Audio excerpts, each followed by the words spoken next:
In October 2010, Rebecca Mitchell, a 38-year-old librarian in Chesapeake, Virginia, vanished while walking home from a late-night book club meeting.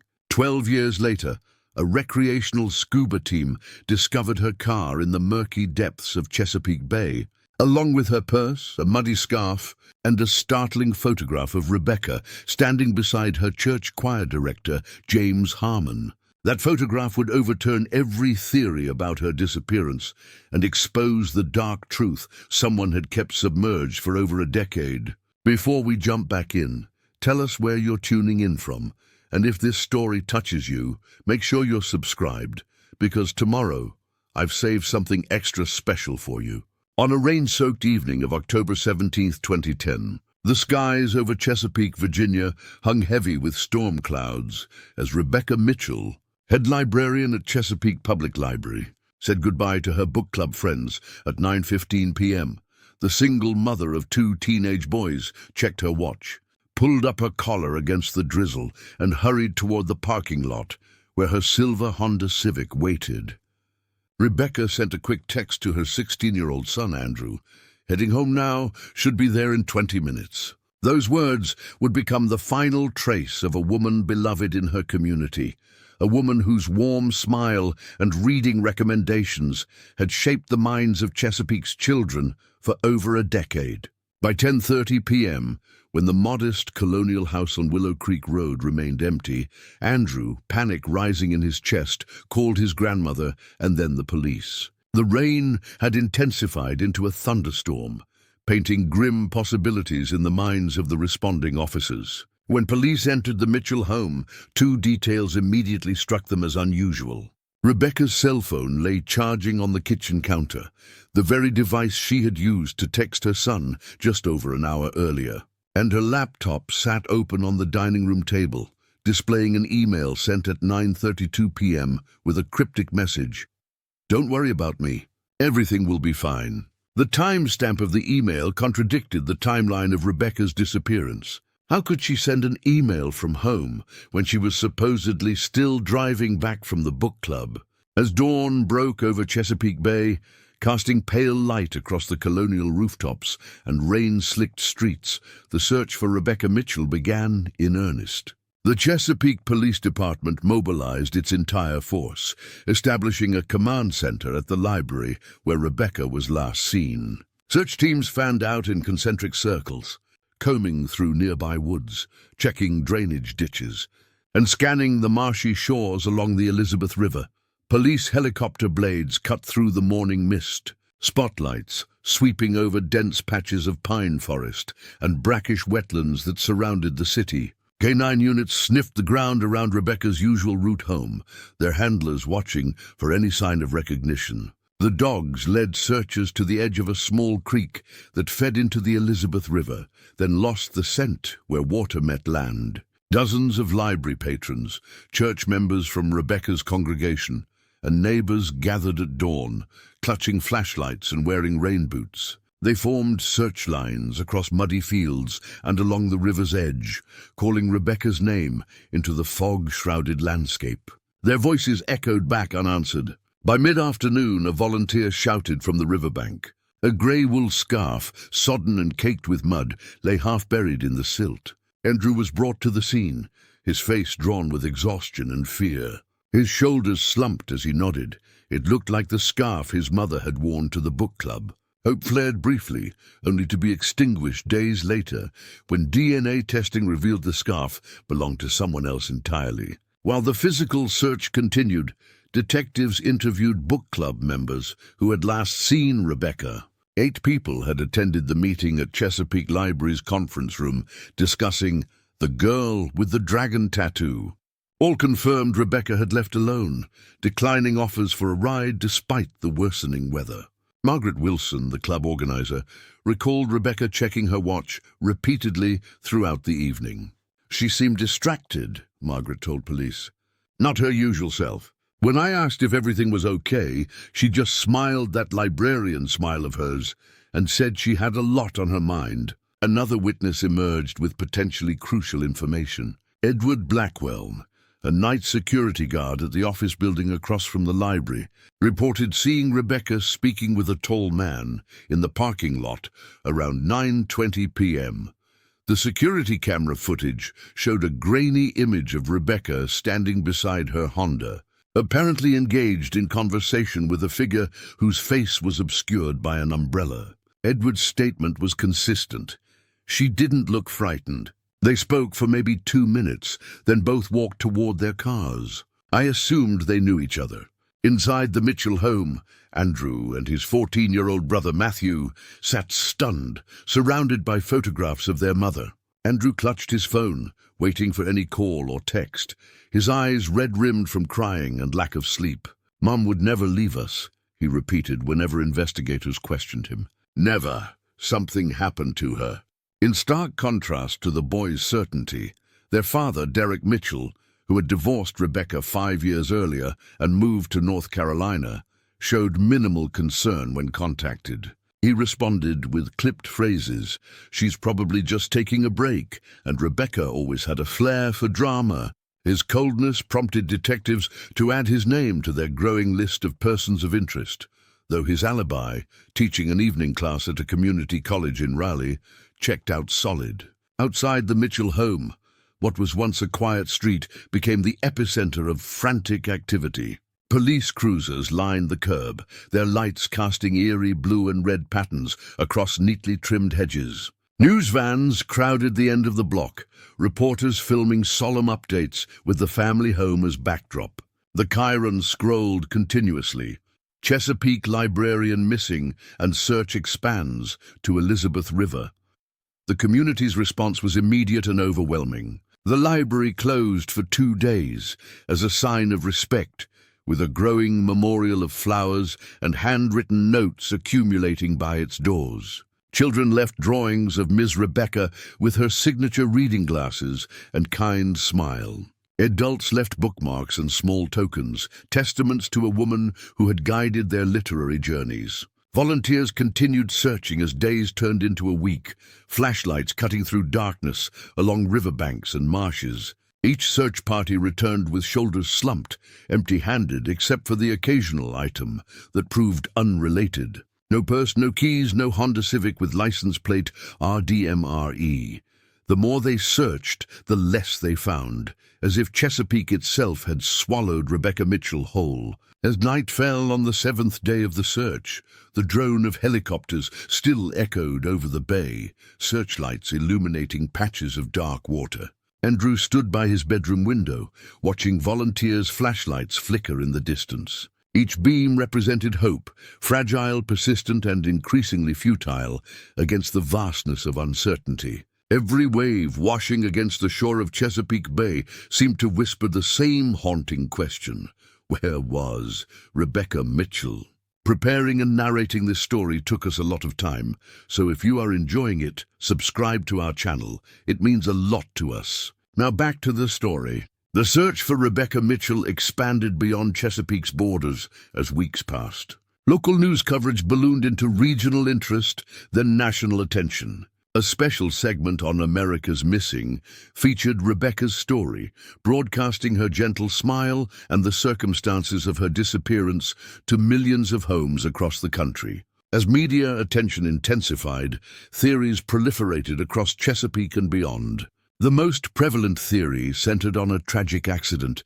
Perhaps Rebecca had taken a wrong turn in the rain, lost control of her car, and plunged into one of the many waterways that laced through the coastal region. Supporters of this theory pointed to the numerous car recoveries from Chesapeake Bay over the years, vehicles only found months or even years after disappearing. The second theory, growing more prominent as days passed without a trace of Rebecca or her Honda, was abduction. Although Chesapeake enjoyed relatively low crime rates, the presence of naval bases and a transient military population meant strangers were common in the area. The security guard's testimony about Rebecca, speaking with an unidentified person in the parking lot, fueled this speculation. Behavioral analysts consulted by police suggested the email sent from Rebecca's home computer might have been composed under duress, a forced message meant to buy time before her absence was noticed.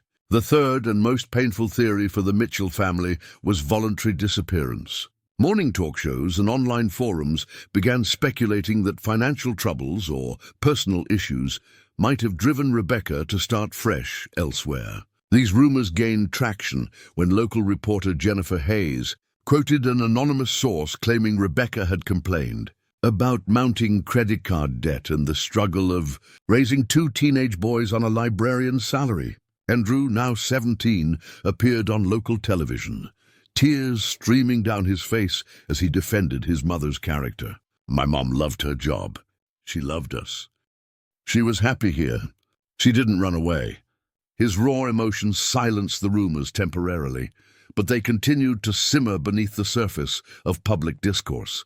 Amidst the swirl of theories, police received an anonymous tip through their hotline. "Rebecca Mitchell is in debt. She ran away to Florida. Stop wasting resources."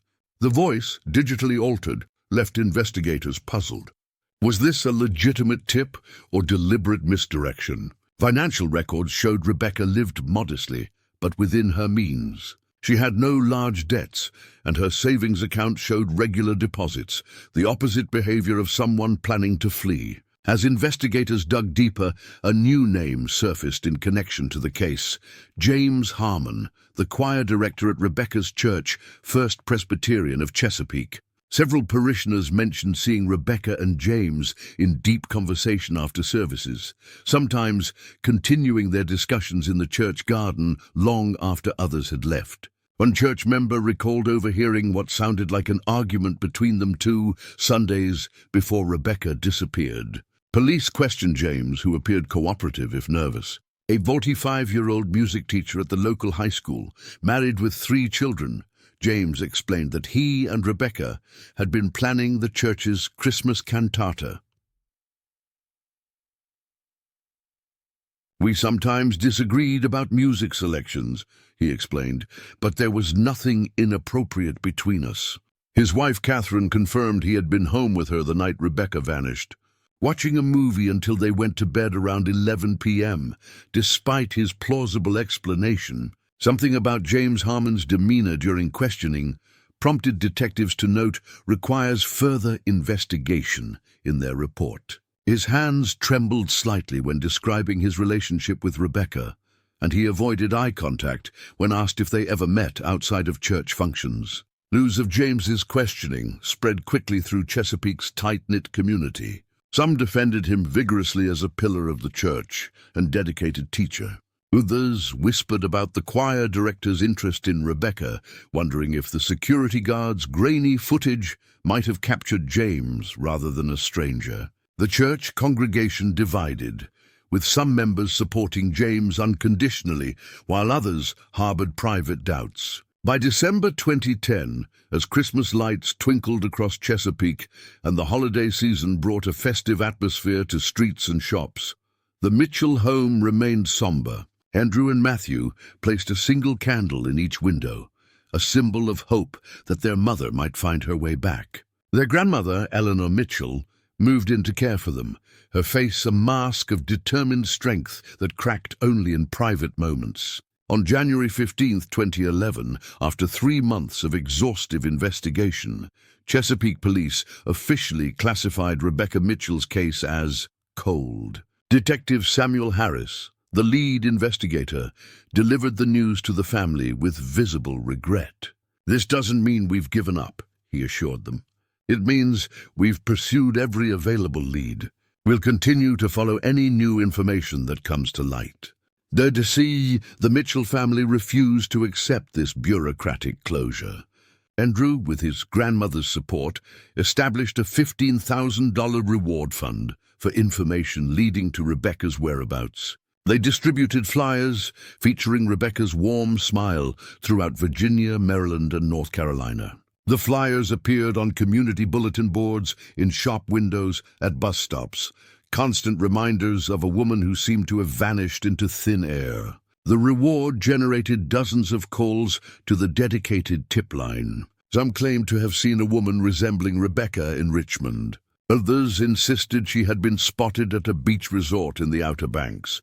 Each lead was investigated, each potential sighting checked, but none produced concrete results. The pattern became painfully familiar: hope, investigation, disappointment, and the return to waiting. Each October 17th, on the anniversary of her disappearance, Andrew and Matthew held a candlelight vigil in front of the Chesapeake Library. The first year, over 100 people attended, holding flickering lights against the autumn darkness. By the third anniversary, the crowd had dwindled to 30 dedicated friends and family members. Media coverage shrank from front-page headlines to small notices buried in local sections. While public attention waned, Andrew's determination never faltered. Now in college studying criminal justice, inspired by his mother's case, he continued sending monthly emails to the Chesapeake Police Department. "Please reopen my mother's case. New technologies exist. New methods could help." The responses when they came were perfunctory. "Your request has been noted." No promises, no timeline, no comfort. In the community, Rebecca's disappearance became a cautionary tale, a local legend whispered about, but rarely discussed openly. Former library patrons would occasionally mention her name, always in hushed tones. "Remember Rebecca Mitchell?" They never found her. New residents would hear fragments of the story from neighbors, each telling slightly different, the truth eroding with time like shoreline against tide. Behind the scenes, however, a truth remained carefully guarded in the confidential files of Chesapeake Police Department. Early in the investigation, James Harmon had indeed been considered more than a casual person of interest. The investigation had uncovered text messages between James and Rebecca in the weeks before her disappearance. Messages that suggested their relationship extended beyond church activities. One message from Rebecca read, "We need to talk about this. It's getting complicated." James had replied, "Not over text. We'll meet soon." The church secretary had reported seeing James and Rebecca arguing in the church parking lot 2 days before she vanished. She described Rebecca as agitated and James as trying to calm her down. When questioned about this incident, James claimed they were discussing budget issues for the music program, but his statement contradicted the secretary's observation that Rebecca had left in tears.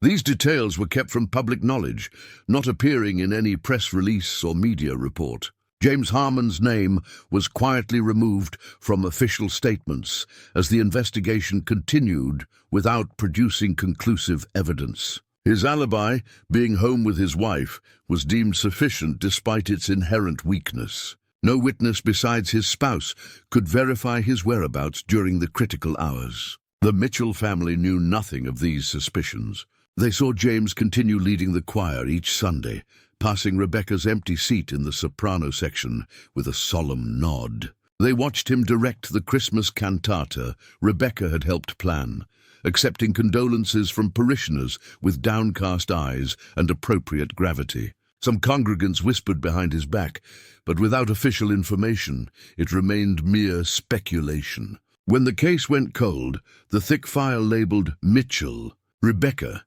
Missing Person, October 2010, was transferred to the department's records room, placed alongside dozens of other unsolved cases. The folder contained photographs, witness statements, search reports, and a timeline that ended with a question mark. It sat under fluorescent lights, waiting for someone to reopen it. For Andrew Mitchell, his mother's case never closed, even as he moved forward with his life. The bulletin board in his apartment displayed his mother's photograph at the center, surrounded by newspaper clippings, notes, and a map with pins marking every reported sighting. Each morning before classes, he paused before this shrine to uncertainty, touching his mother's smiling face with gentle fingers. "I won't stop looking," he whispered. "I promise." Chesapeake moved on. The library named a reading room after Rebecca. The church planted a small garden in her memory. But for Andrew, Matthew, and Eleanor Mitchell, time remained frozen at 9:15 p.m. on a rainy October night in 2010, when Rebecca Mitchell checked her watch, said goodbye to her book club friends, and walked into oblivion. 10 years after Rebecca Mitchell's disappearance, Chesapeake had transformed. The modest colonial homes along Willow Creek Road had been renovated with fresh paint and modern facades. Downtown had welcomed trendy cafes and boutiques, replacing old storefronts. But in the small apartment at the edge of town, Andrew Mitchell's world remained frozen in October 2010. Now 26 and working as a paralegal at a local law firm while finishing his criminal justice degree, Andrew maintained the bulletin board dedicated to his mother's case. The newspaper clippings had yellowed, but his determination remained vibrant. At the center of the board hung the last photo taken of Rebecca, her gentle smile captured at a library fundraiser 3 weeks before she vanished. Her reading glasses perched on her nose, auburn hair framing her face. Each morning Andrew paused before this memorial, a ritual that anchored him to purpose. "I'll find you, Mom," he whispered, touching the photo before leaving for work. While others saw a young man building a career, few understood that every legal document he filed, every case he researched, was practice for the one case that consumed him. So when Detective Samuel Harris, now retired, contacted Andrew after a chance meeting at a local diner, the words shattered a decade of silence. "There's something I never told you about your mother's case," Harris said, his voice lowered despite the clatter of dishes around them. "Something that never made it into the official reports." Andrew's heart hammered against his ribs. "What are you talking about?" Harris rubbed his weathered face, the weight of hidden knowledge evident in the deep lines around his eyes. "In the summer of 2011, 8 months after your mother disappeared, the department received an anonymous call. A man, voice disguised, said, 'Rebecca Mitchell's car is in Chesapeake Bay near the Hampton Roads Bridge Tunnel. You need to search there now.' The world tilted beneath Andrew. "And we sent a dive team. They searched for 2 days. Found nothing." Harris paused, his coffee untouched. "The report concluded the call was a hoax, another dead end in a case full of them. But something about it always bothered me. The caller knew specifics, the depth, the approximate location, details we never released to the public." Andrew struggled to process this revelation. "Why are you telling me this now?" "Why not 10 years ago? I was ordered to drop it. My supervisor said we couldn't waste resources on anonymous tips without supporting evidence." Harris's eyes darkened. "I've regretted following that order every day since I retired. I should have pushed harder, or at least told your family." That night Andrew couldn't sleep. The possibility that someone knew where his mother's car had been all along, that police had been within reach of answers but abandoned the search, ignited a mixture of rage and renewed determination. He paced his apartment until dawn, his mind racing with questions. Who made that call? Why direct police to that specific location? And most troubling, who had the authority to shut down a promising lead in his mother's case? Within days, Andrew shared this bombshell with his brother Matthew and grandmother Eleanor. The family living room erupted in emotional chaos. Matthew, now 24 and working as a nurse, slammed his fist against the wall. They knew. Someone knew where Mom was all this time. Eleanor, her once dark hair now completely silver, sat with quiet dignity despite tears streaming down her face. "Samuel Harris should have told us years ago. We had a right to know." As the family processed their anger, whispers spread throughout Chesapeake's tight community.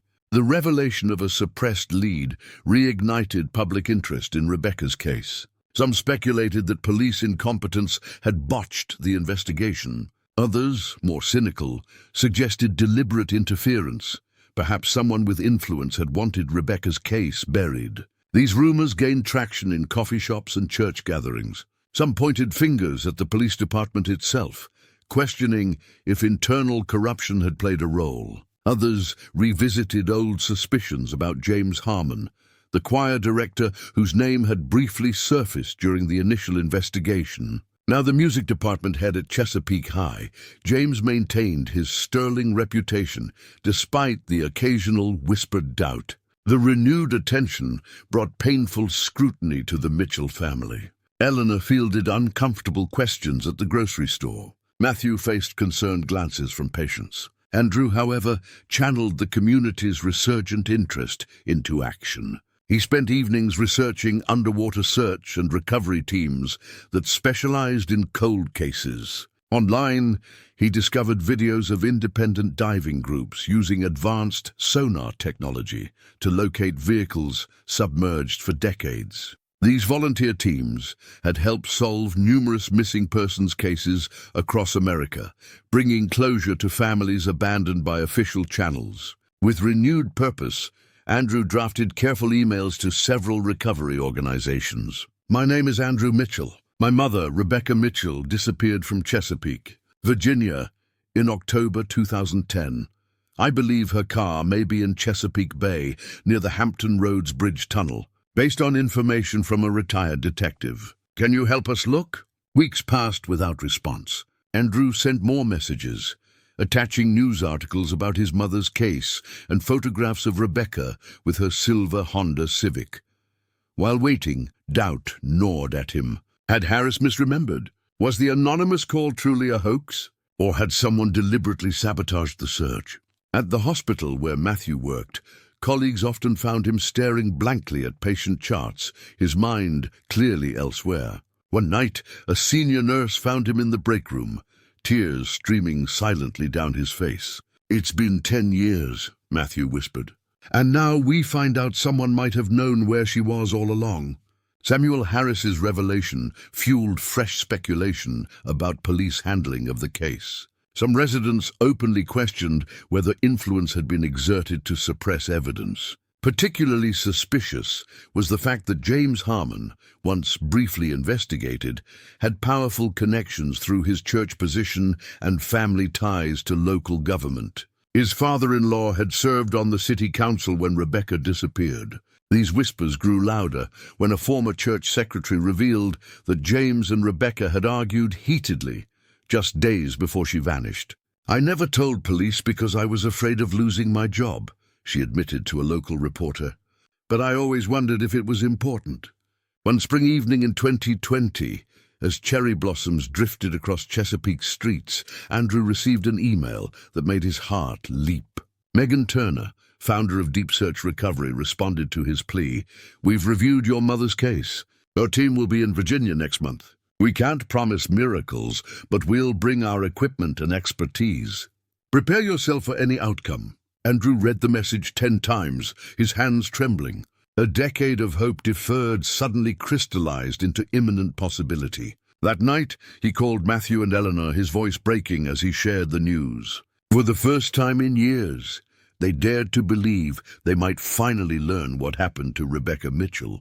In May 2020, as America grappled with the early stages of a pandemic, 3 trucks bearing the Deep Search Recovery logo rolled into Chesapeake. Their arrival, featuring boats equipped with advanced sonar technology, oxygen tanks, underwater cameras, and lifting equipment, drew curious onlookers despite social distancing recommendations. Megan Turner, a former Navy diver with intense blue eyes and weathered skin, greeted Andrew with a firm handshake. "We've helped find over 30 missing persons in submerged vehicles across the country," she explained. "Many cases older than your mother's.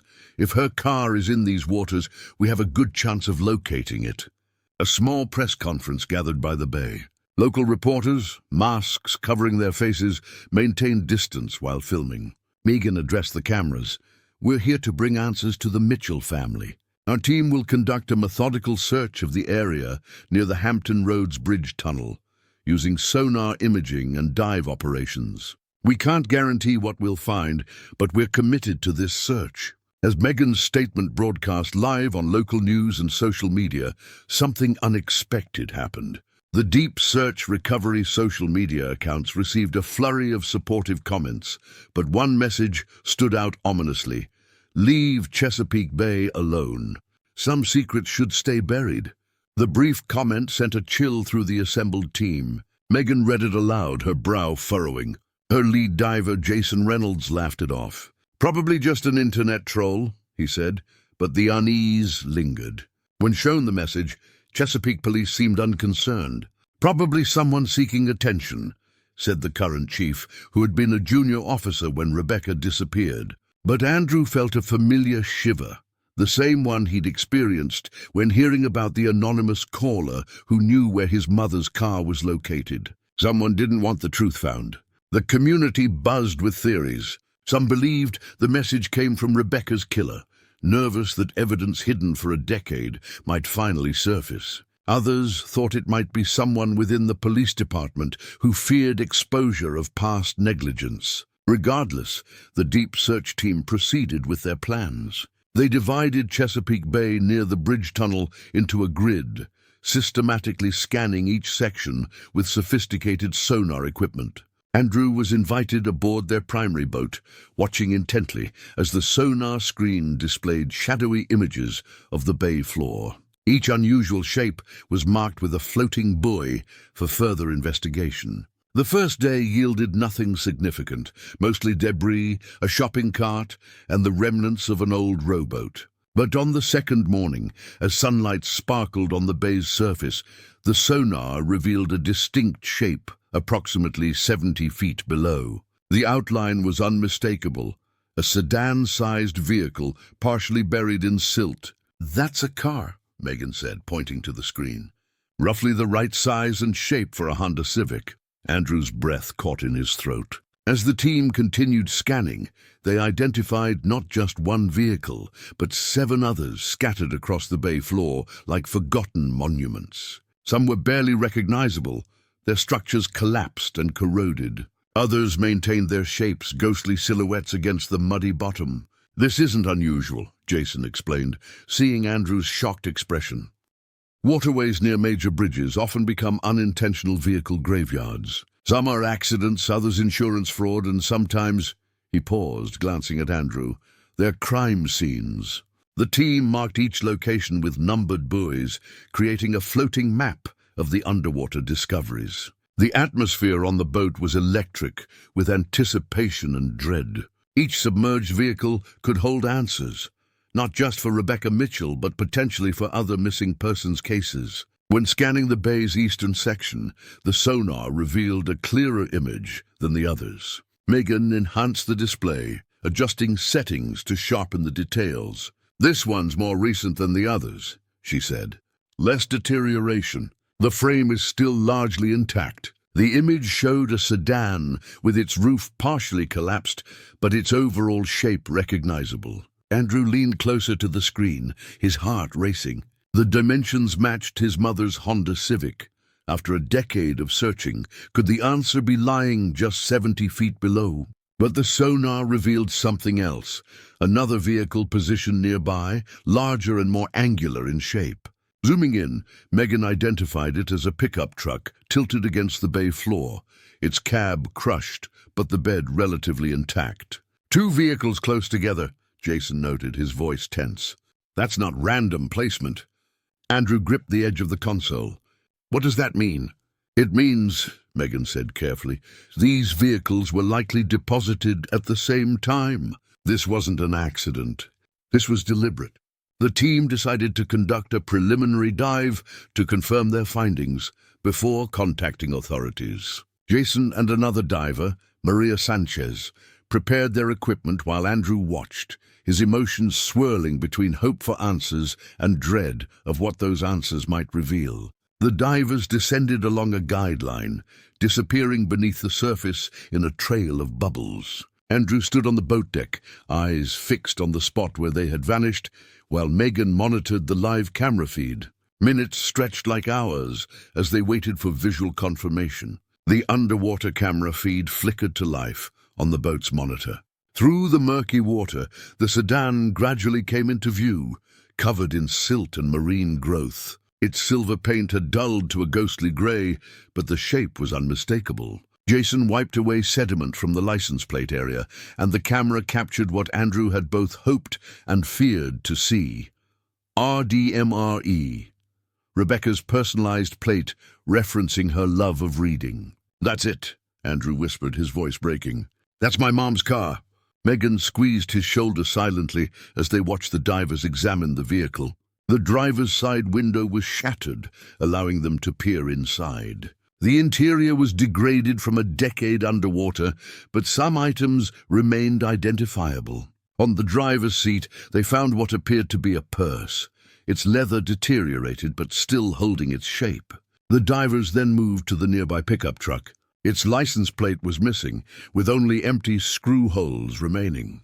Jason pointed his light into the truck bed, revealing a dark stain on the liner that had survived years of submersion. When the divers surfaced, their faces were grim beneath their masks. Jason removed his regulator and spoke directly to Andrew. "We found your mother's car. There's evidence inside that needs proper forensic recovery.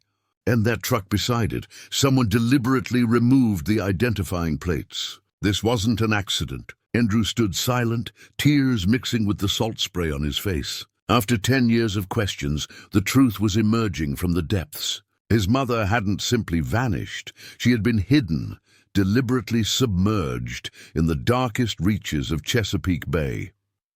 That afternoon, the team held an emergency meeting with local police. They presented sonar images and underwater footage, explaining the significance of their findings. "This requires immediate police intervention," Megan insisted. "We're looking at a likely crime scene that's been preserved underwater for a decade." The current Chesapeake Police Chief, Martin Brooks, agreed. "We'll secure the area and prepare for recovery operations. This is now an active criminal investigation." News of the discovery spread rapidly. Local stations interrupted regular programming with breaking news alerts. Missing librarian's car found in Chesapeake Bay. Social media exploded with updates, theories, and expressions of support for the Mitchell family. As sunset painted the sky in shades of orange and purple, Andrew stood at the shore, watching police boats secure the area with yellow tape.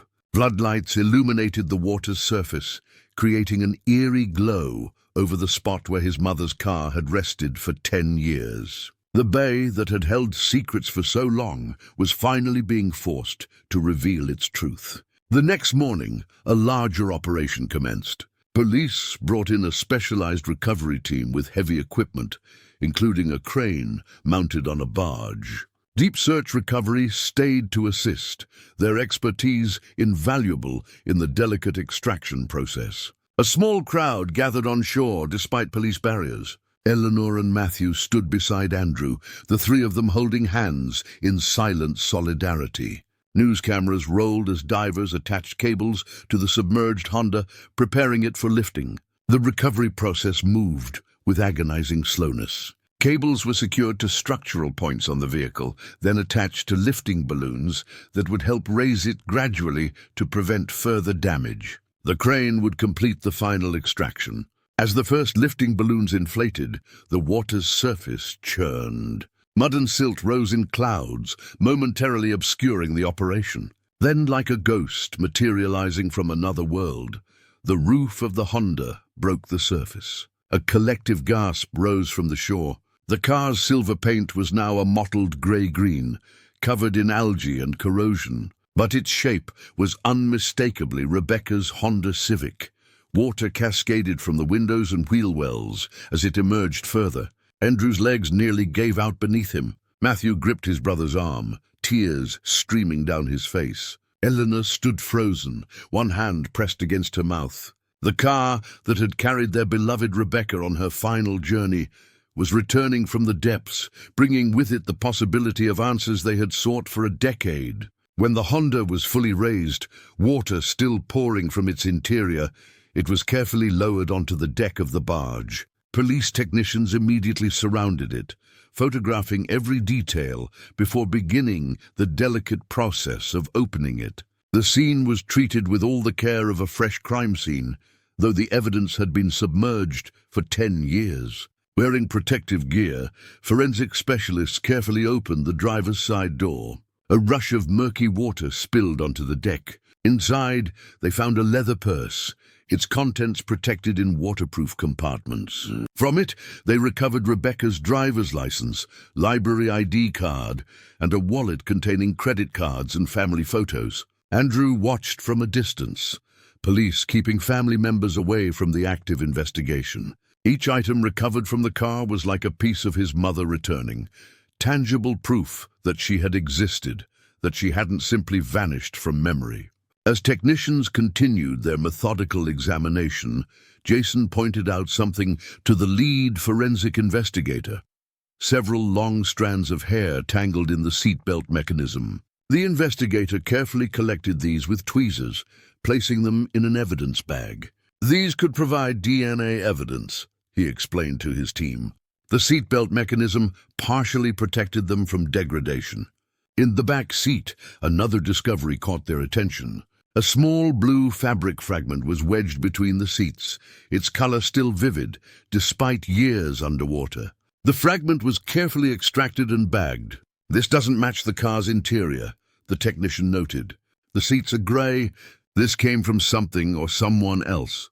The most startling discovery came when they opened the trunk. Among waterlogged papers and emergency supplies, they found a sealed plastic container that had remained watertight. Inside was a framed photograph, protected from the elements. The image showed Rebecca smiling, standing beside James Harmon after a church performance. Their posture suggested intimacy beyond a casual acquaintance.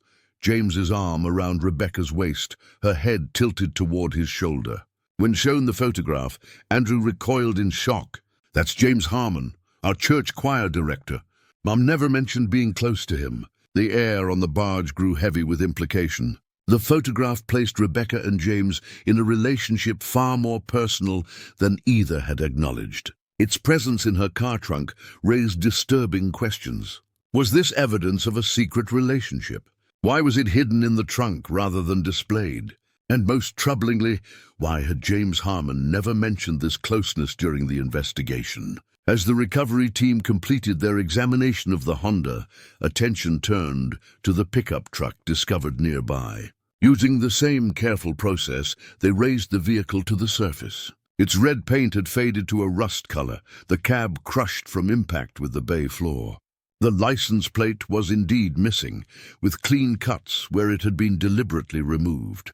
Inside the truck's cab, water damage had destroyed most potential evidence, but the bed contained a crucial discovery, a dark stain on the liner that had survived a decade underwater. Forensic technicians carefully cut out this section for laboratory analysis, suspecting it might be blood evidence. By evening, both vehicles were secured as evidence and transported to a police facility for further examination. The items recovered, Rebecca's purse, the hair in the seatbelt, the blue fabric fragment, the hidden photograph, and the stain from the truck, were rushed to the state crime lab in Richmond. At a hastily arranged press conference, Chief Brooks announced, "The recovery of Rebecca Mitchell's vehicle represents a significant breakthrough in this cold case. We're processing multiple pieces of evidence that may finally explain what happened to her in October 2010. This investigation is now active and ongoing." Andrew stood at the edge of the gathered crowd, his emotions too complex for words. For 10 years, he had fought against forgetting, against the world moving on without his mother. Now, as her car emerged from its watery tomb, the truth was surfacing with it, a truth someone had tried desperately to keep submerged. That night, as the Mitchell family gathered in Eleanor's home, Andrew stared at his bulletin board of clues, now validated by hard evidence. The anonymous message, warning the search team to leave Chesapeake Bay alone, echoed in his mind. Someone had known Rebecca's car was there all along. Someone had watched for 10 years, as her family searched fruitlessly. And now, as the evidence emerged from the depths, that same someone must be realizing their secret was finally exposed. In July 2020, Chesapeake buzzed with renewed energy as the discovery of Rebecca Mitchell's Honda Civic dominated local headlines. The once cold case had suddenly reignited, propelling the decade-old mystery back into the spotlight. Chesapeake Police Department established a dedicated task force, converting a conference room into an incident command center plastered with timelines, photographs, and evidence boards. At the center of this whirlwind stood Andrew Mitchell, simultaneously relieved and anxious as he watched his mother's case transform from forgotten history to active investigation. The recovered evidence had been sent to the State Crime Lab in Richmond with an urgent priority designation. Each passing day heightened the tension as the community awaited answers. 2 weeks after the recovery, Chief Brooks called Andrew, Matthew, and Eleanor to the station. The family sat in a small meeting room, hearts racing as they faced a table covered with sealed evidence bags. A thick lab report lay unopened beside them. Chief Brooks spoke solemnly. "We've received preliminary results from the state lab. I wanted you to hear this directly from me." He opened the report, scanning the first page. The hair strands recovered from the seatbelt contained DNA matching both Rebecca Mitchell and James Harmon with 99.7% certainty. Andrew inhaled sharply. The choir director who had offered condolences at vigils, who had continued leading church music for a decade, had been in his mother's car that fateful night. "The blue fabric fragment from the back seat," Brooks continued, "matches the composition and dye pattern of a custom-made suit jacket owned by James Harmon. The department found photographs of him wearing it at a church function 2 weeks before your mother disappeared." Eleanor gripped the arms of her chair, knuckles white. "Are you saying James Harmon was involved in Rebecca's disappearance?" "There's more," Brooks said, turning to the next page. "The waterproof container with the photograph shows extensive fingerprint evidence. Both Rebecca's and James's prints were found, along with partial prints on the container's underside that don't match either of them." Matthew leaned forward. "What about the truck? The one found near Mom's car?" Brooks nodded gravely. "The stain from the truck bed tested positive for human blood. DNA analysis matches a woman named Melissa Donovan, reported missing from Norfolk in 2008. Her case has been cold for 12 years. The room fell silent, the weight of this revelation settling heavily. Rebecca's disappearance was no longer an isolated tragedy, but potentially part of a pattern, a realization that both validated the family's persistence and multiplied their horror. That afternoon, police held a press conference announcing their findings. Chief Brooks faced a sea of reporters and cameras. Based on DNA evidence recovered from Rebecca Mitchell's vehicle, the department has identified James Harmon as a person of interest in this investigation. We are actively pursuing leads concerning both Rebecca Mitchell's disappearance and a potential connection to the 2008 disappearance of Melissa Donovan. The announcement detonated like a bomb across Chesapeake. James Harmon, respected choir director, beloved music teacher, father of 3, potentially linked to not 1, but 2 disappearances. The church community fractured as members struggled to reconcile the gentle musician they knew with the disturbing evidence emerging from Chesapeake Bay. First Presbyterian Church issued a terse statement. "We are shocked by these allegations concerning Mr. Harmon and are cooperating fully with authorities. Our prayers remain with the Mitchell family and all those affected by this tragic situation." James Harmon was brought in for questioning the following morning. He arrived at the station in a crisp blue suit, his silver hair neatly combed, projecting calm confidence despite the circumstances. His attorney, Patricia Lawson, a prominent defense lawyer from Virginia Beach, accompanied him. In the interrogation room, detectives presented the evidence: the DNA on the seatbelt, the matching fabric, the photograph in the waterproof container. James maintained his composure, his expression revealing nothing as Detective Williams laid out the timeline. "We know you were in Rebecca Mitchell's car the night she disappeared," Williams stated flatly. "Your DNA confirms it. Can you explain that?" James glanced at his attorney before responding. "Rebecca and I were friends. I was in her car many times for various church-related errands. Finding my DNA isn't surprising." "And the photograph? Hidden in a waterproof container in her trunk?" Rebecca was organizing a church archive. She kept many historical photographs of church activities. "I can't speak to why that specific one was in her car." The detective leaned forward. "What about Melissa Donovan? Did you know her too?" At this, James's composure faltered slightly. "I don't recall that name." Detective Williams slid a photograph across the table, a smiling brunette in her early 30s. "Melissa disappeared from Norfolk in 2008. Her blood was found in the pickup truck submerged beside Rebecca's car. 2 women, 2 years apart, their vehicles dumped in the same location. That's quite a coincidence, Mr. Harmon. James stared at the photograph, then looked away. I have nothing more to say about that. His attorney interjected, My client has cooperated fully, but these questions are becoming speculative. Unless you're formally charging him, this interview is over. As James and his attorney left the station, they were met by a crowd of reporters and community members. Some shouted questions. Others held signs supporting James. The division within Chesapeake was palpable, those who believed in his innocence versus those convinced by the mounting evidence. That evening, a local investigative reporter unearthed a troubling connection. In 2007, a year before Melissa Donovan disappeared, a choir member named Sandra Reeves had filed a harassment complaint against James Harmon. She claimed he had sent inappropriate messages and appeared uninvited at her apartment multiple times. The complaint had been quickly dismissed when Sandra suddenly withdrew her statement and moved away from Chesapeake.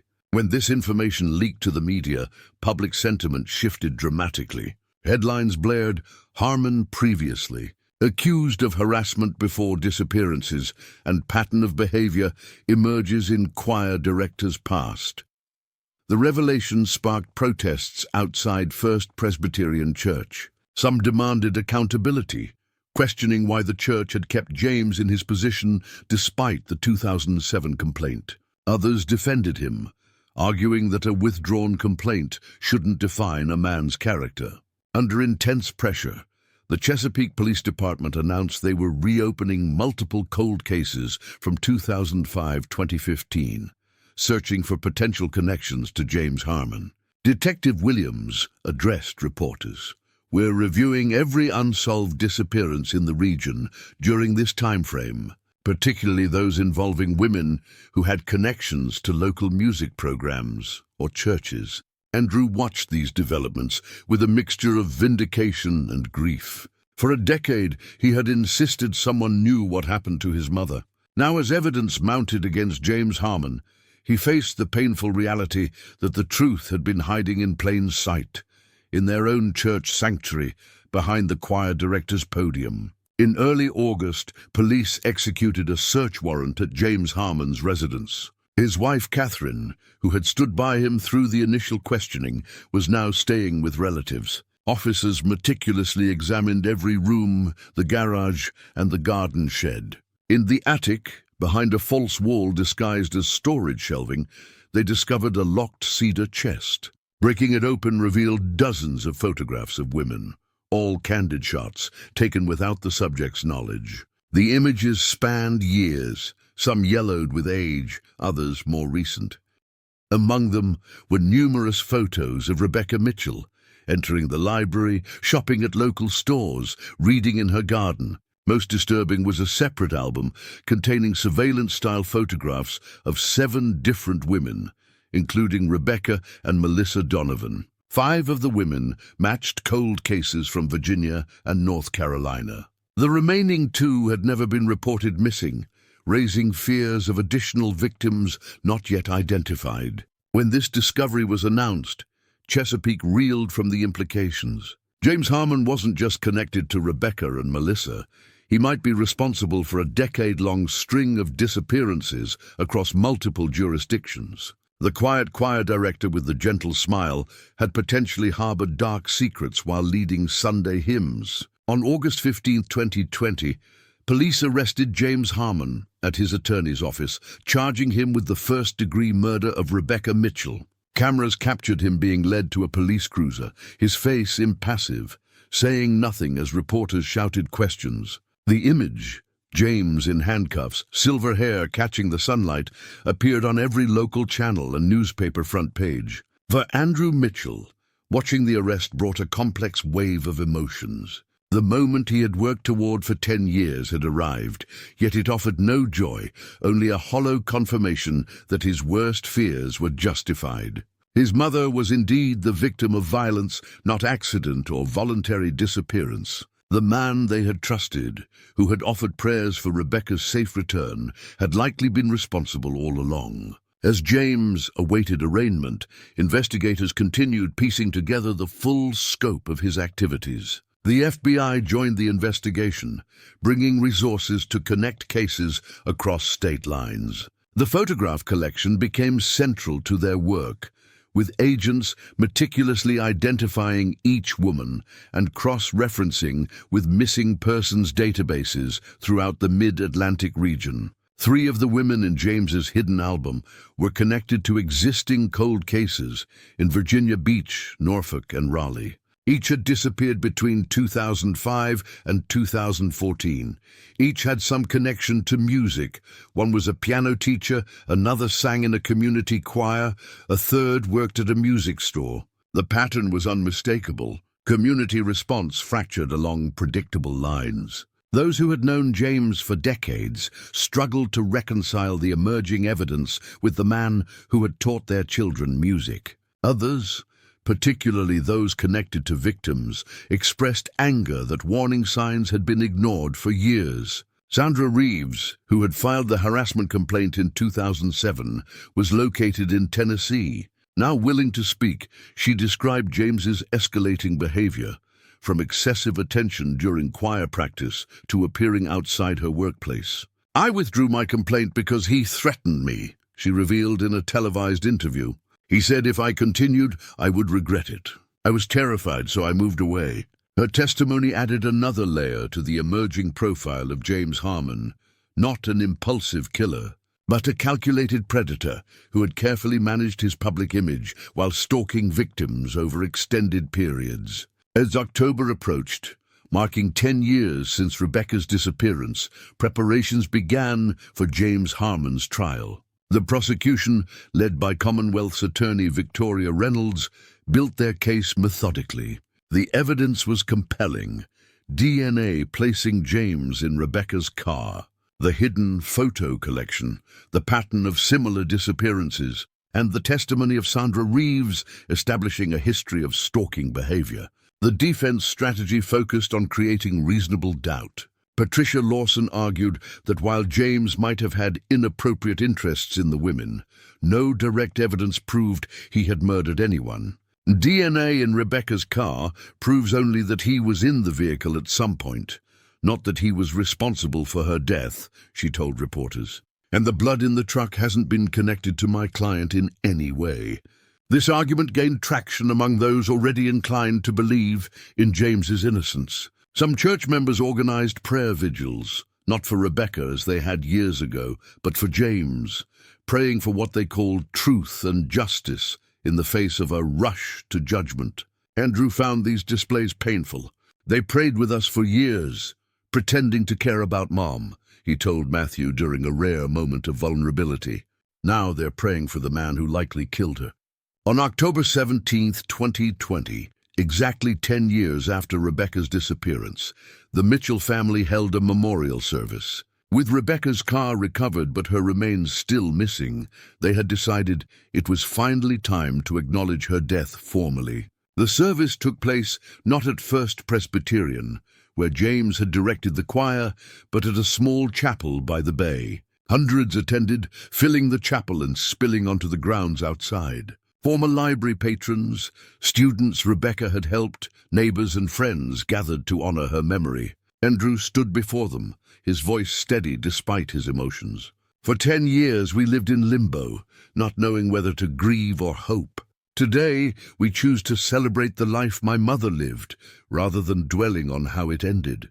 She filled the world with stories, guiding readers to new worlds through her work at the library. "She raised my brother and me with love and strength, and she never gave up on people, believing everyone deserved second chances." He paused, looking out at the assembled mourners. "That belief in second chances is something I struggle with now, because the person who took her from us was someone she trusted, someone our community embraced. But I know Mom would want us to focus on how she lived, not how she died. So today we remember Rebecca Mitchell, librarian, mother, friend, and the light she brought to Chesapeake. The memorial service received extensive media coverage, reminding the community of Rebecca as a person rather than merely a victim. Local officials announced that the library's reading room, already named for Rebecca, would be expanded into a dedicated children's wing in her honor, ensuring her legacy of promoting literacy would continue.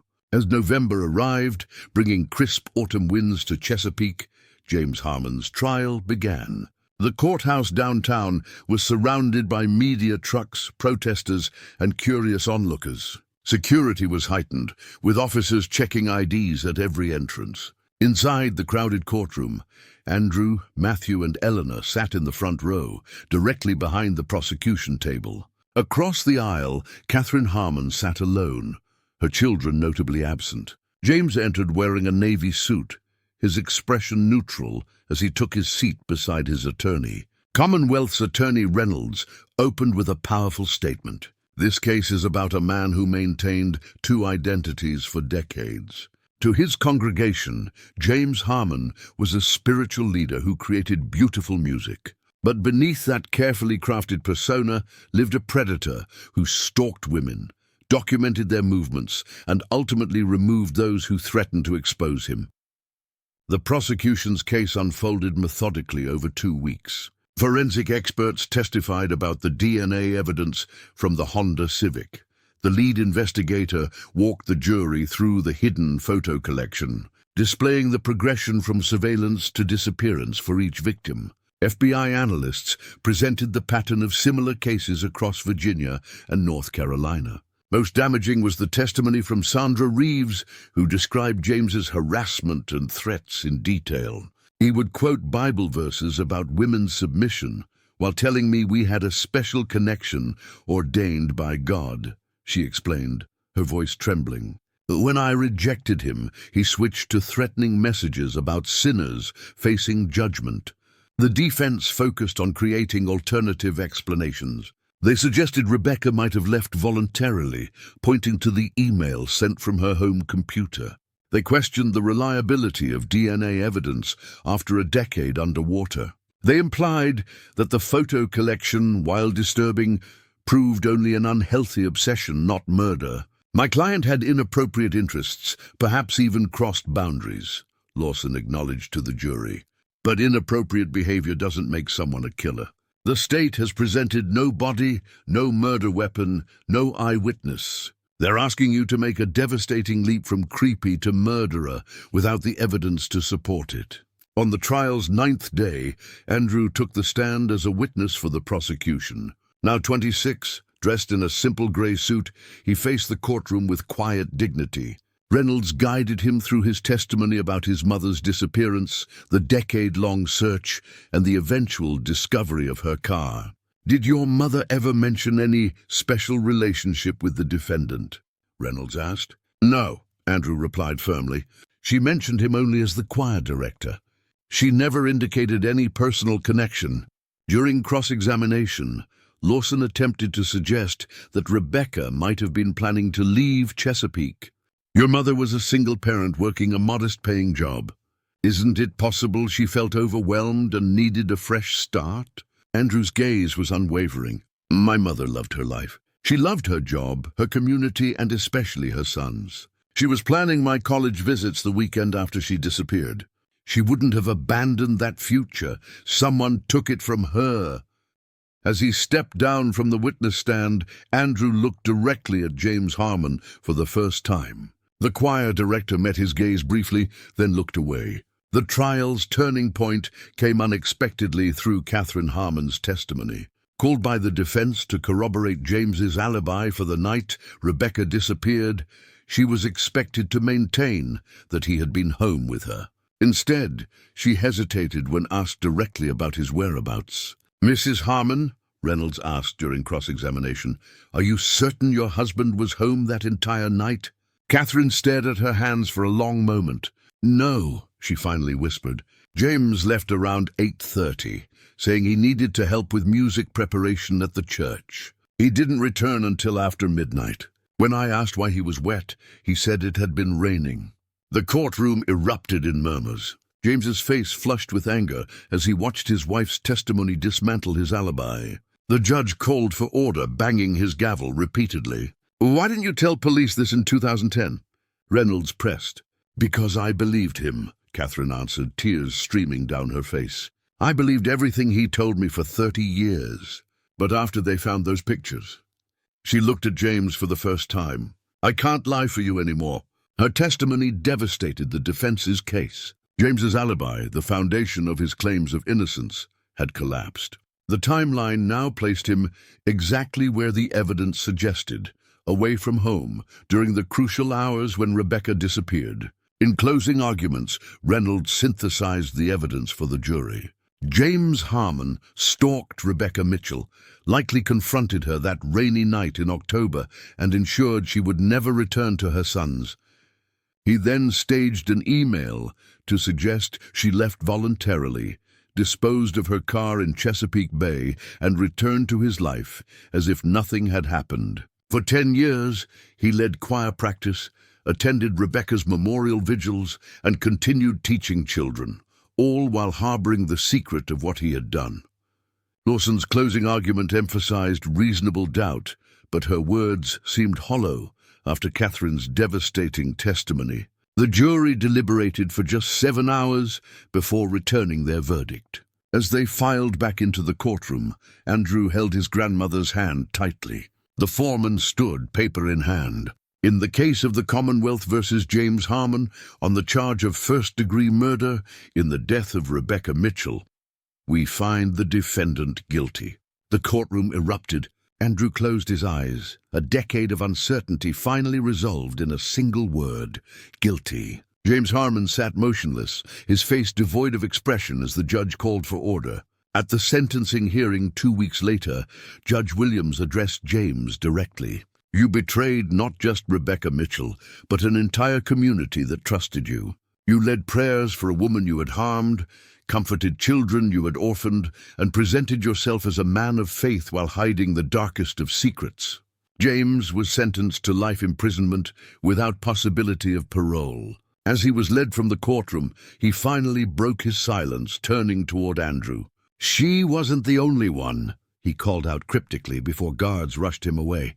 His words sent a chill through the courtroom and triggered a new phase in the investigation. The FBI expanded their task force, focusing on the remaining unidentified women in James's photo collection and the implication that there might be more victims yet to be discovered. In December 2020, Andrew stood beside Chief Brooks at a press conference announcing the formation of the Rebecca Mitchell Foundation, a non-profit dedicated to supporting cold case investigations and families of missing persons. The foundation would provide grants for advanced forensic testing and resources for volunteer search teams like Deep Search Recovery. "My mother's case remained cold for 10 years, Andrew told reporters. "Many families wait much longer for answers, and some never receive them at all. This foundation aims to change that by bringing new technologies and renewed attention to cases that have been set aside but not forgotten." The Foundation's first initiative focused on creating a searchable database, connecting cold cases across jurisdictions, something that might have identified the pattern in James Harmon's activities years earlier. Several retired detectives volunteered their expertise, including Samuel Harris, whose revelation about the anonymous call had led to the Honda's discovery. As winter settled over Chesapeake, bringing a dusting of snow to the bay's shores, Andrew visited the spot where his mother's car had been recovered. The water was calm, reflecting the gray December sky. He placed a small bouquet of forget-me-nots on the shore. "We did it, Mom," he whispered. "We found the truth." The case that had consumed half his life was solved, but Andrew knew his work wasn't finished. James Harmon's final words suggested there were other victims, other families still waiting for answers. The Foundation would continue this work, ensuring that no case would be forgotten, no victim left beneath the surface without justice. In the spring of 2021, as cherry blossoms drifted across Chesapeake once again, the Rebecca Mitchell Children's Wing of the library opened with a ribbon-cutting ceremony. Andrew and Matthew stood together, watching as children eagerly explored the new space filled with books their mother would have loved to share. "She would have been proud of you," Matthew told his brother. "Of everything you've done." Andrew smiled, watching a young girl select a book and settle into a reading nook. "She would have been proud of both of us." And now her story will help others find their answers too. The story of Rebecca Mitchell and the decade-long search for truth had transformed Chesapeake. It had exposed the darkness that can hide behind respected facades and reminded the community of the power of persistence in the face of institutional indifference. But most importantly, it had shown how one family's refusal to forget could ultimately bring justice, not just for their loved one, but potentially for many others. As Andrew left the library that day, he passed a wall bearing his mother's favorite quote, "Stories have power. They connect us across time, space, and silence." Rebecca's story had finally been told, breaking through a decade of silence. And in that telling, it had connected her to other victims, other families, creating a legacy of truth that would endure long after the headlines faded. The Rebecca Mitchell Foundation flourished in the summer of 2021, growing from Andrew's vision into a respected non-profit with connections to law enforcement agencies across the eastern seaboard. The foundation established its headquarters in a modest brick building near Chesapeake Bay, its walls lined with maps marking cold cases and missing persons reports dating back decades. Andrew divided his time between finishing law school and directing the foundation's efforts. His personal experience navigating the painful maze of a cold case investigation gave him unique insight into what families needed most, not just resources and technology, but advocacy and emotional support during the grueling process. One morning in July, as sunlight streamed through the foundation's windows, Andrew received a call that made his heart race. It was Agent Sophia Collins from the FBI task force investigating James Harmon's other potential victims. "We've identified another woman from Harmon's photo collection," she said without preamble. Elaine Weber, reported missing from Alexandria in 2013. Her case was never connected to the others because she disappeared while supposedly traveling to Florida. The local police assumed she'd continued her journey. Andrew gripped the phone tighter. "What did you find?" "We've located her car in a rural storage facility in North Carolina. The rental was paid 5 years in advance, in cash, under a false name. Inside the trunk, we found personal items and trace evidence that puts Harmon at the scene. This discovery marked the 5th confirmed victim linked to James Harmon. The emerging pattern painted a disturbing picture of a methodical predator who had operated across multiple jurisdictions for over a decade, careful to vary his methods enough to prevent investigators from connecting the cases. The FBI called a press conference to announce their findings. Agent Collins stood beside Andrew as she addressed the gathered media. The Harmon investigation has expanded to include 5 confirmed victims spanning from 2008 to 2013. We believe there may be more. Today, we're launching a dedicated tip line and website featuring the unidentified women from his photo collection. As cameras flashed, Andrew stepped to the microphone. "My mother was missing for 10 years before we discovered what happened to her. Other families have been waiting even longer. The Rebecca Mitchell Foundation is partnering with the FBI to ensure these cases receive the attention they deserve. No one should be forgotten." The announcement generated national coverage, with major networks featuring segments on the Harmon case. The story's disturbing elements, a respected choir director leading a double life as a predator, captured public fascination. True Crime Podcast devoted episodes to analyzing James's methods and motives. Documentary filmmakers contacted Andrew, seeking interviews for features exploring the case. While the media attention helped raise awareness, it also created a spectacle that troubled Andrew. "My mother wasn't a plot point in a true crime story," he told Matthew over dinner one evening. "Neither were the other victims. They were real women, with lives and dreams that were stolen from them." This perspective shaped Andrew's approach to the growing foundation. Rather than focusing solely on James Harmon, the organization highlighted the lives and personalities of the victims, creating profiles that emphasized who they were rather than how they died. The foundation website featured Rebecca's favorite books, Melissa's artwork, and Elaine's community volunteer work, reminding visitors that these were individuals first, victims second. In August, the FBI's dedicated tip line received a call that shifted the investigation in an unexpected direction. A former church member from First Presbyterian, Thomas Whelan, reported a disturbing memory from 2010. After Rebecca disappeared, I was helping clean the church basement for a renovation. I found a small silver earring behind some old storage cabinets. I recognized it as the style Rebecca often wore, but when I showed it to James, he took it and said he would give it to the police. Thomas paused. He seemed nervous. I always wondered if he ever turned it in.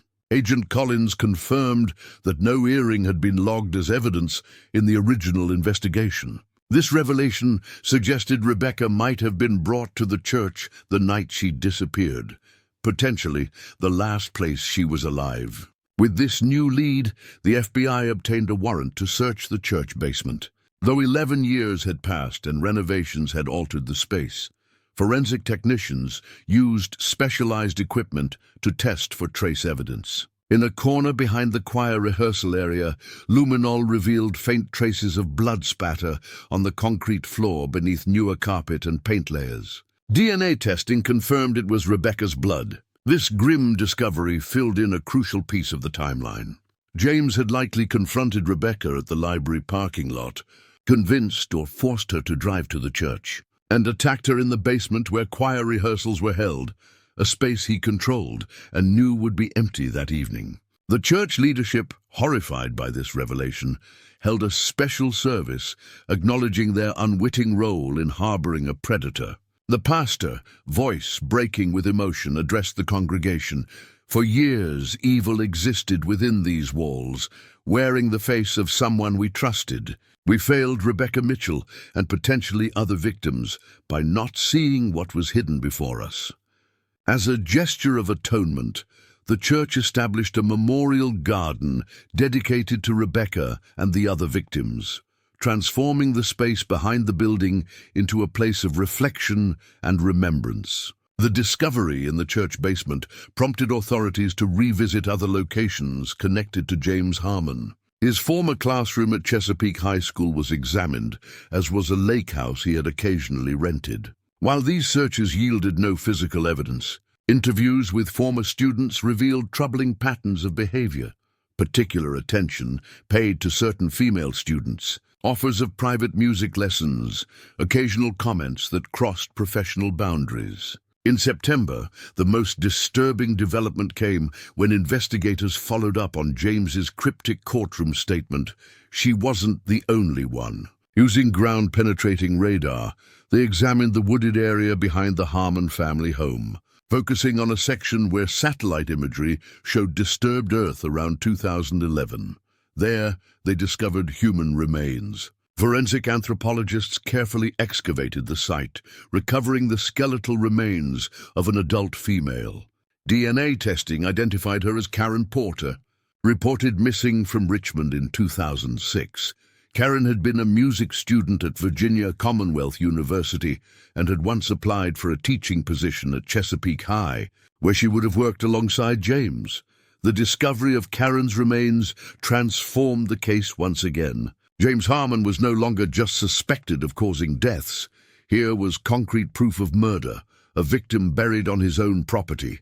Commonwealth's Attorney Reynolds immediately began preparing additional charges. For Andrew, this discovery brought a painful realization. Despite the recovery of his mother's car and the evidence of her blood in the church basement, Rebecca's remains had never been found. The question of her final resting place continued to haunt him. In October 2021, on the 11th anniversary of Rebecca's disappearance, Andrew visited the memorial garden at First Presbyterian Church. The space had been transformed with flowering shrubs, a small fountain, and stone markers bearing the names of confirmed victims. He placed white roses beside his mother's marker, then stood in silent reflection. Detective Samuel Harris, now volunteering with the foundation, joined him. The retired officer's revelation had been the catalyst that eventually broke the case, and a bond had formed between the two men. "You know," Harris said quietly, "in all my years of police work, I never saw someone pursue justice with the determination you showed. Most people would have given up after a few years." Andrew watched the fountain's gentle flow. "I couldn't give up, not when I knew someone out there knew the truth." "There's something I've been meaning to tell you," Harris said, his voice hesitant. "That anonymous call in 2011 about your mother's car being in the bay? I've been reviewing old records and I found something interesting. The call came from a burner phone purchased at a convenience store near Catherine Harmon's workplace." Andrew turned sharply. "Are you saying Catherine knew that she called in the tip?" Harris nodded slowly. "I think she suspected something but couldn't bring herself to directly implicate her husband. Instead, she tried to point investigators in the right direction without revealing herself as the source." This revelation added another layer of complexity to the case. Catherine Harmon had maintained for years that she knew nothing of her husband's activities. Yet this evidence suggested she might have harbored suspicions, perhaps even tried to help in a limited way while protecting herself and her children from the fallout. When confronted with this information by investigators, Catherine broke down. "I found mud in his car the morning after Rebecca disappeared," she admitted through tears, "and a silver earring in the glove compartment that I knew wasn't mine. I was afraid to know more, afraid to ask questions. But I couldn't sleep, knowing Rebecca's family was suffering. The anonymous call was all I could bring myself to do." Her confession sparked debate about moral culpability. Some viewed Catherine as another victim of James's manipulation, trapped in a marriage with a man whose true nature she feared. Others argued she bore responsibility for remaining silent about her suspicions, potentially enabling James to continue his predatory behavior for years afterward. The revelation about Catherine's possible role appeared in newspapers nationwide. Opinion columns debated the ethics of her actions, asking difficult questions about the responsibilities of those who suspect but do not know for certain about criminal activity by loved ones. For the Mitchell family, Catherine's admission brought mixed emotions. "She could have ended our suffering years earlier," Eleanor told reporters. "But I understand the terror of confronting such a devastating truth about someone you love." In November, Andrew received an unexpected call from James's oldest son, David Harmon, now 28 and living in California. After his father's arrest, David had changed his last name and cut ties with Chesapeake, trying to escape the shadow of his father's crimes. "I want to help," David said, his voice strained. "I've been in therapy, working through everything, and I realized I might have information that could bring closure to the families." They met at a quiet cafe near the bay. David, bearing a painful resemblance to his father, sat hunched as if trying to occupy less space in the world. "When I was 16, he began hesitantly, "I found a key hidden in Dad's desk drawer. It opened a storage unit. I thought he might be hiding Christmas presents there, so I checked it out." He paused, swallowing hard. "Instead, I found boxes of photographs, women's jewelry, even driver's licenses. I was confused, scared. When Dad caught me looking at them, he said they were props for a church play about identity theft." I wanted to believe him. Andrew listened intently, his heart racing. "Do you remember where this storage unit was located?" David nodded. "It was at Coastal Storage on Route 17, Unit 223. I don't know if he kept it all these years, but within hours, the FBI had obtained a warrant. The storage unit was still registered to James Harmon, the rental fees automatically deducted from an obscure bank account. Inside, agents found exactly what David had described: boxes containing personal items taken from victims, meticulously organized and labeled by date. Most significantly, they recovered Rebecca's missing journal, her wedding ring, and her driver's license, items James had kept as trophies. The storage unit contained similar collections from 7 different women, including 2 who had not previously been connected to the case. For Andrew, seeing his mother's journal, the leather-bound book where she had recorded daily thoughts and plans, was overwhelming. The FBI allowed him to read it after processing it for evidence. The final entry, dated October 16, 2010, the day before she disappeared, revealed something shocking. James confronted me after choir practice today, demanding we talk about our relationship. I told him clearly there is no relationship beyond church activities. He seemed angry in a way I've never seen before. Said I was leading him on and playing games. Oh, I'm going to speak with Pastor Wilson tomorrow about stepping down from the choir. Something about James's behavior frightens me. The journal entry confirmed what Andrew had always believed. His mother had been targeted after rejecting James's advances. Her final act had been an attempt to protect herself from someone whose obsession had turned dangerous. The knowledge that she had recognized the threat and tried to escape it only made her fate more tragic. In December 2021, based on the new evidence from the storage unit and Karen Porter's remains, prosecutors filed additional murder charges against James Harmon. The Commonwealth's attorney announced they would seek consecutive life sentences to ensure James would never have the possibility of release. James, already serving his life sentence for Rebecca's murder, maintained his silence, refusing to provide information about other potential victims or the locations of remains. This stubborn refusal to offer closure to families fueled speculation about his true victim count. Criminal psychologists suggested his behavior indicated a desire to maintain control. The one power he still possessed was knowledge he refused to share. As the investigation expanded to include cold cases across multiple states, the Rebecca Mitchell Foundation became a critical resource for coordinating information between jurisdictions. Andrew developed a database that identified patterns among seemingly unrelated disappearances, focusing on victims who had connections to music, churches, or education, the spheres where James had operated. This systematic approach yielded results. By early 2022, investigators had linked James to 9 confirmed victims spanning from 2005 to 2014. The pattern revealed a predator who had refined his methods over time, becoming increasingly careful about evidence and disposal sites. In February 2022, the Foundation received unexpected support when several technology companies offered to develop advanced software for cross-referencing cold cases. This partnership created a powerful tool that could identify similarities in victim profiles, suspect descriptions, and methodology across thousands of unsolved cases nationwide. Andrew's work with the Foundation attracted national attention.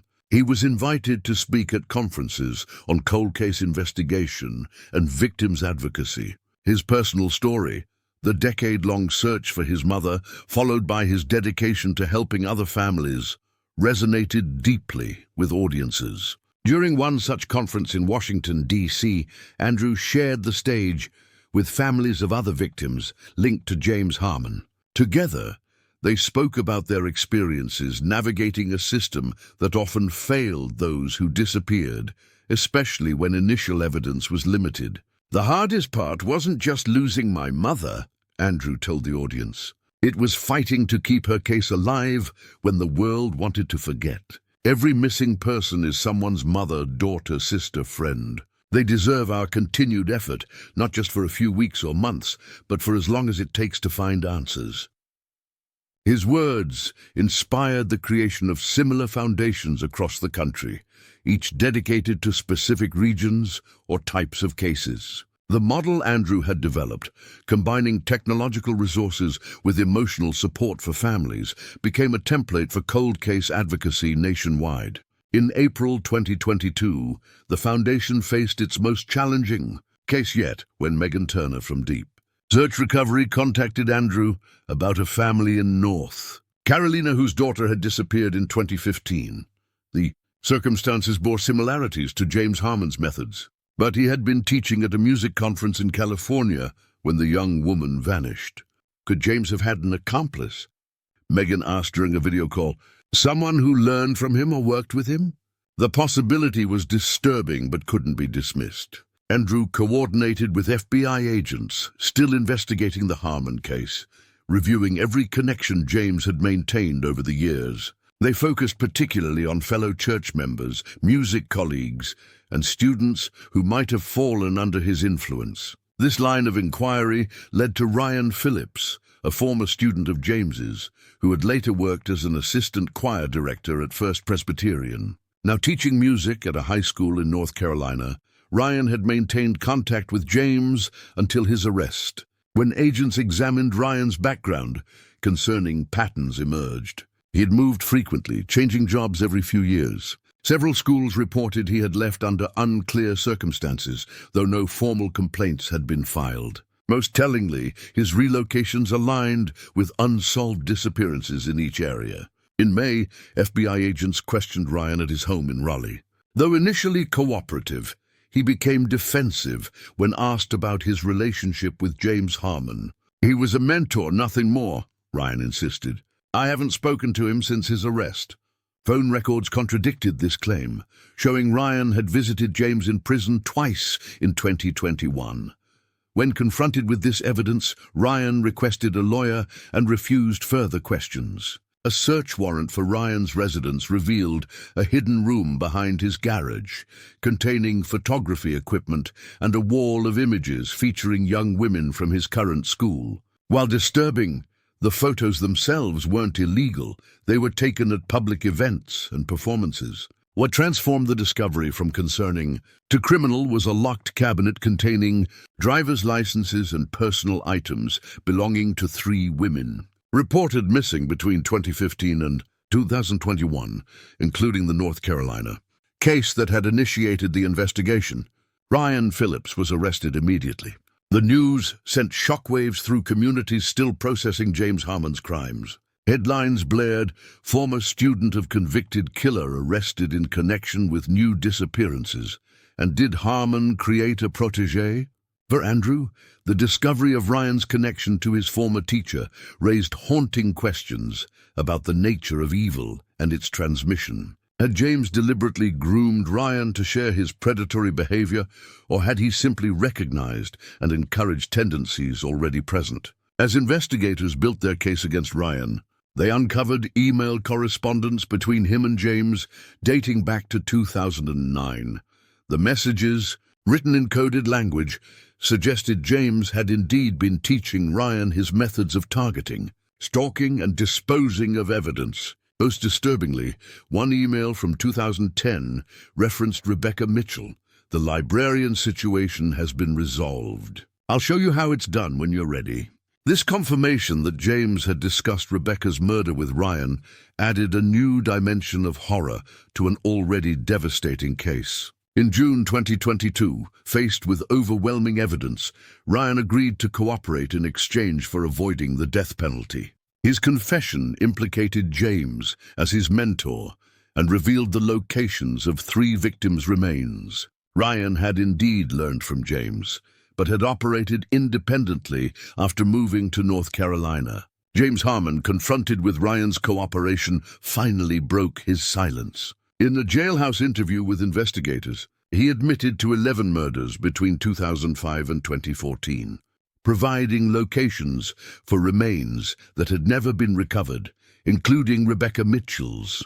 On a warm morning in July 2022, Andrew stood with his brother Matthew and grandmother Eleanor at the edge of a small pond 30 miles outside Chesapeake. FBI agents and forensic teams worked methodically in the water, following James's directions to the spot where he claimed to have weighted and submerged Rebecca's remains after removing her from the church basement. After hours of searching, divers recovered human remains identified through dental records as Rebecca Mitchell. Nearly 12 years after her disappearance, she was finally found. The recovery of Rebecca's remains allowed the Mitchell family to hold a proper funeral. The service took place at the same chapel where they had held the memorial service 2 years earlier, but this time with the knowledge that Rebecca would have a final resting place. Hundreds attended, including families of other victims, law enforcement officers who had worked the case, and community members who had supported the search over the years. Andrew delivered the eulogy, his voice steady despite his emotions. Today marks the end of a journey my family began 12 years ago. We searched for my mother first with hope, then with determination, and finally with a demand for justice. That journey brought us here to this moment of farewell. He paused, looking at the simple oak casket adorned with forget-me-nots. But this ending is also a beginning. Through the foundation that bears her name, my mother continues to help other families find their way through darkness toward truth. Her legacy isn't just in our memories, but in every cold case reopened, every missing person found, every family that receives the answers they deserve. After the service, Rebecca was laid to rest in a peaceful cemetery overlooking Chesapeake Bay. Her headstone, carved from simple granite, bore her name, dates, and the words, "She illuminated worlds through books and love." Her story continues. As summer turned to fall in 2022, the Rebecca Mitchell Foundation expanded its mission. Building on the lessons learned from the Harmon connection, Andrew developed training programs for law enforcement on recognizing patterns that might indicate serial predators or accomplice relationships. The foundation also created support groups specifically for children of missing persons, providing the guidance Andrew had wished for during his own adolescence. These groups offered not just emotional support, but practical advice on navigating the complex legal and investigative systems surrounding such cases. In October 2022, on the 12th anniversary of Rebecca's disappearance, Andrew stood before a crowd gathered at the newly completed Rebecca Mitchell Memorial Library, a modern building replacing the one where she had once worked. The state-of-the-art facility featured not just books and digital resources, but a dedicated research center for cold case investigation, open to law enforcement and certified researchers. 12 years ago today, my mother disappeared and my family's journey began, Andrew told the assembled community. That journey taught me that justice isn't always swift, but with persistence and compassion, it can eventually be found. This library stands as a testament to my mother's love of knowledge and truth, values that guide our foundation's work every day. As Andrew concluded his speech, he noticed a young woman in the audience, clutching a photograph of someone who looked like her. Their eyes met, and he recognized the same determination he had carried for a decade, the look of someone who refused to let a loved one be forgotten. After the ceremony, she approached him. "My sister disappeared 3 years ago," she said, showing him the photograph. "The police investigation stalled after 6 months. I don't know what to do anymore, but I can't give up." Andrew nodded, understanding her pain more deeply than words could express. "Come to the foundation tomorrow," he said. "Bring everything you have about your sister's case. We'll help you keep searching." As she thanked him, tears streaming down her face, Andrew realized that his mother's legacy had become something larger than he had ever imagined. The painful journey that began on a rainy October night in 2010 had transformed into a mission that would continue to help families find their way through the darkness of uncertainty toward the light of truth. Rebecca Mitchell's story, once a mystery that consumed her son's life, had become a beacon for others, a reminder that no missing person should be forgotten and no family should face that journey alone. Up next, you've got 2 more standout stories right on your screen. If this one hit the mark, you won't want to pass these up. Just click and check them out. And don't forget to subscribe and turn on the notification bell so you don't miss any upload from us.